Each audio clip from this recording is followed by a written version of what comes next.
ଦେଖନ୍ତୁ ଆଜ୍ଞା, ଏଇଟା କେଉଁ ଜାଗା କହିଲେ? କହିପାରିବେ ଏଇଟା କେଉଁ ଜାଗା?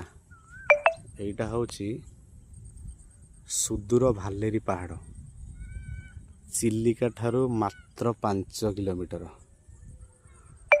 ଗୋଦାବରୀଶ ମିଶ୍ରଙ୍କର କାଳଜୟୀ କବିତା ଆପଣ ପଢ଼ିଥିବେ, କାଳିଜାଇରେ ସନ୍ଧ୍ୟା। ତ ସେଇ ଯେଉଁ କାଳିଜାଇରେ ସନ୍ଧ୍ୟାରେ ଲେଖା ହେଇଛି, ଭାଲେରୀ ପାହାଡ଼ ଉଢାଳେ ଲୁଚି ଗଲେଣି ରବି, ପଶ୍ଚିମ ଆକାଶେ ଝଟ ସେ ଚିତ ଲୋହିତ ଛବି। ତ ଏଇଟା ହେଉଛି ସେଇ ଭାଲେରୀ ପାହାଡ଼। ଆପଣ ଦେଖନ୍ତୁ, ଶାଳିଆ ଡ୍ୟାମ୍ ଠାରୁ ଆରମ୍ଭ କରି ଲାଭାଲ ଟ୍ରେନିଂ ସେଣ୍ଟର ପର୍ଯ୍ୟନ୍ତ, ମା ନାରାୟଣୀଙ୍କ ମନ୍ଦିର ପର୍ଯ୍ୟନ୍ତ ସୁବିସ୍ତୀର୍ଣ୍ଣ ଭାଲେରୀ ପାହାଡ଼। ଏଇଟା ଆଜ୍ଞା ଦୀର୍ଘ 17 କିଲୋମିଟର ପର୍ଯ୍ୟନ୍ତ ଲମ୍ବା ଅଛି। ମୁଁ ଯଦି ଏପଟକୁ କ୍ୟାମେରାଟା ବୁଲେଇବି, ତାହେଲେ ଏପଟ ପାର୍ଶ୍ୱରେ ଆମର ଚିଲିକା।